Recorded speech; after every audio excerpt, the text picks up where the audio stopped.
Future for order picking, we see we're starting to use robotics to pick those each items out of those totes instead of a human.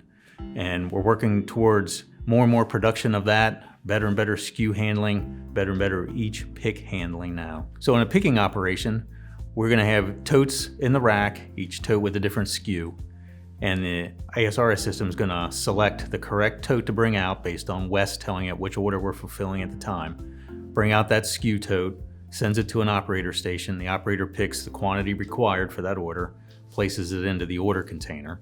Then that tote that came out of the rack leaves that operator station, makes its way back to the ASRS system, gets put back into the rack in a specific location for picking the next time. ASRS and routing decisions are made using a warehouse execution system, or WES software package.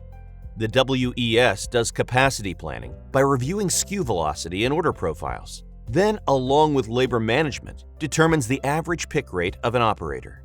With those factors, the optimal location for a tote can be calculated, and then a route defined to meet that requirement. Shuttle ASRS systems inherently are more accurate because we're bringing the exact item out to the person that's picking the order instead of the person walking up and down an aisle with several SKUs to select from. So they get the right item, all they have to do is pick the right quantity, and the accuracy goes up. With data science and machine learning, a typical ASRS system becomes an even greater tool within a DC. Things such as knowing when to release product or drop it from the order well aids in smart routing, leveraging best pick path as well as overall better processes.